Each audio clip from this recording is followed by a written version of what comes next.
आं फंनैसो बिबुंथि होनो नागिरदों फेसबुकआव। बिबुंथिया जाहैबाय दा जोंनि सोलिबाय थानाय बिसानि 6 एवार्ड फांसननि सोमोन्दै। दा बाथ्राया जाहैबाय आं जुरि मेम्बारनि सायावसो बेखौसो फंनैसो बुंनो सानदों। बेयाव माबाफोर गोरोन्थि जायोब्ला निमाहा मोनगोन आं सानदों। दा बाथ्राया जाहैबाय जोङो बेयाव मोननै केटेगरिनि जा सिनेमा नायदों, खिन्थु मोननै केटेगरिखौबो जयैनो मोनसेयावनो नायनाय जादों। बाथ्राया जाहैबाय आर्ट मुभि हिसाबै रजनी बसुमतारी मेडामनि आरो दा लकेल फिल्म जिथु कमार्शियेल मुभिनि सायाव आरो। दा बाथ्राया जाहैबाय मेडाम रजनी बायदिनि जिथु गराय फाख्रि सिनेमाया गोबां जायगायावनो आसामनि गुबुन गुबुन स्टेटआवनो गोबां केटेगरियावनो एवार्ड मोनबोनाय सिनेमा। दा बे सिनेमाया जोंनि नैबे लकेल जिथु एवार्ड फांसनावहाय मा हिसाबै बे कम्पिटिसन नांगोन।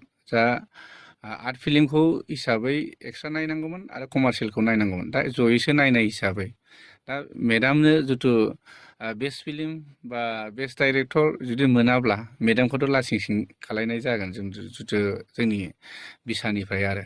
दा आं बेखौ बुंनो सानाखै, खिन्थु नंगौ पार्टिसिपेट हिसाबै रजनी मेडामाबो खालायनो हायो, खिन्थु आर्ट मुभि हिसाबै बेखौ बेलेग एक्सट्रा केटेगरि नायनांगौमोन आरो कमार्शियेल हिसाबै माखासे जोंनि लकेल सिनेमाफोरखौ नायनांगौमोन।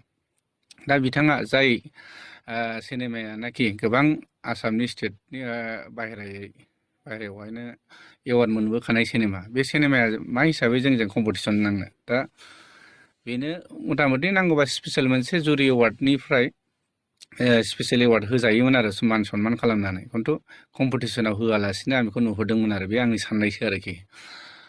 बे मोनसे थांबाय। दा बाथ्राया जाहैबाय दा आंनि सिनेमा थैसाम 2खौ लानानै आं बुंनो सानदों। दा जायनाखि जोंनि सिनेमायाहाय बे बोसोराव आं नुनायाव आरो बांसिन कालेकसन जानाय हिसाबै आंनि बाजेटआ 60 लाखसनि बाजेटमोन।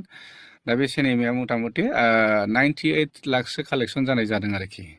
दा बे सिनेमाखौहाय जिथुनाखि आं बेलेग केटेगरि, आं बेस्ट एक्टर, बेस्ट डाइरेक्टर, आं बे बेस्ट सिनेमा बेफोरखौ बुंनो थाङा, खिन्थु एक्सन हिसाबै नमिनि हिसाबैबो फैनांगौमोन। आंनाबो जाथारदों बे नङा, एवार्डखौ आं मोनथारनांगौ बे नङा, खिन्थु नमिनि हिसाबै फैनांगौमोन। जों एसे आनकमन लेभेलनि जों एक्सन बानायनाय जादोंमोन। दा आं बेयाव सानो माखासे पलिटिक्स सोलिनाय दं। आरो आं खोनानो मोन्दों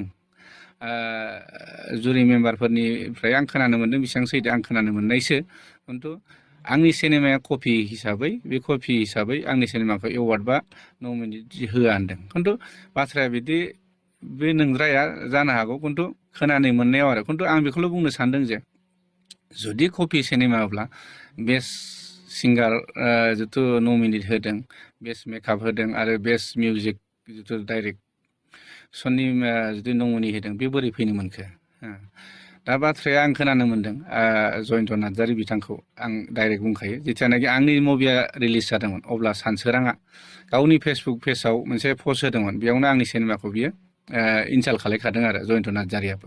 अब्ला बिथाङा दिनै प्रेजेन्ट एक्टिभ जुदि आर्टिस्ट मानसिया मा हिसाबै जुरि मेम्बाराव थानो मोनखो? दा गावनिनो मोननै मोनथाम सिनेमा दं जिथु बे एक्टिभ हिसाबै बे बोसोरनि बा थांनाय बोसोरनि सिनेमायाव। दा बे सिनेमायावबो थानाय हिसाबै एक्टिभ माने जिथु प्रेजेन्ट जिथु आर्टिस्ट हिसाबै बिथाङा जुरि बर्डआव थानो मोनामोन आंनि नुनायाव आरो। मालाया मा सानो, खिन्थु आं बेखौ मोजां मोनाखै। जेब्लानाखि आं बेखौनो आंनो बेनो लास्ट आं माने बड'सेनि आर्टिस्ट एस'सियेसननि आं एवार्ड फांसनाव आंनि मुभिखौ आंनो बेनो लास्ट आरो। नेक्स्ट बाराव आंनि सिनेमा जेसेबां ओंखारदोंबाबो आं हरा आरोखि। बे आंनि जिथुनाखि जयन्त नार्जारिया बे जुरि मेम्बाराव थागोन अब्लासिम आं हरा। आंजों मा पार्सनेल दुस्मन दं गैया, आंहा बेखौ जेबो गैया। आं बेजों पार्सनेल जेबो दुस्मन गैया। खिन्थु बाथ्राया जाहैबाय जिथियानाखि रिलिज जानाय समावनो बे आंनो मोनसे कमेन्ट होदोंमोन, बे नेगेटिभ कमेन्टखौ आरोखि।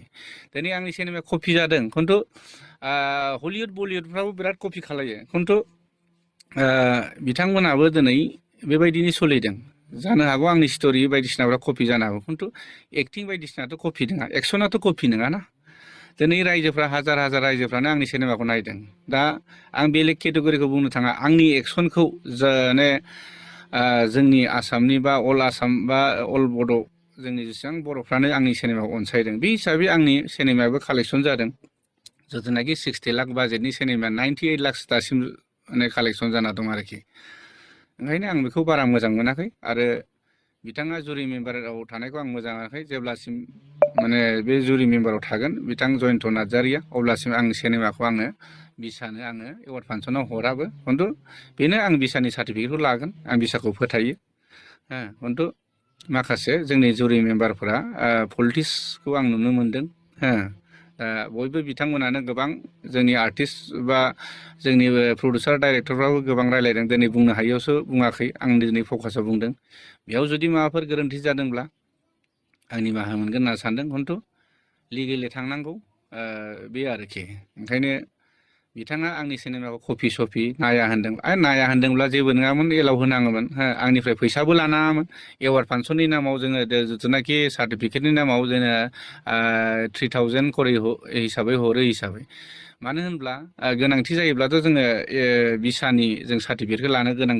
गैखायामोन मानो होनब्ला जों बिसानि सार्टिफिकेटखौ लानानै आङो दिनै सिनेमा हलावबो सोलिनो हाखाया अब्लाबो जोंहा मोनसे जोंनि फिल्म इन्डास्ट्रियावहाय लकेल हिसाबै बिसानि जोंहा नेमखान्थि लानाय हिसाबै जोङो मा सार्टिफिकेटखौ लानो गोनां हिसाबै जोंबो लायो सनमान खालायो जों बिसानि जोंबो सासे आर्टिस्ट जोंबो माने बिसानिनो मोनसे फेमिलि हिसाबै खिन्थु जों बे बिसानि सार्टिफिकेटखौ लानानै जोङो सिनेमा हलावबो जों देखायनो मोनखाया जोङो सेन्सर बर्डनि सार्टिफिकेटखौ लाखानांगौ अब्लाबो जों नेग्लेक्ट खालाया बिसाखौ बिसाया थांना थानांगौ जेब्लाबो नैबेखौ जों लुबैयो दा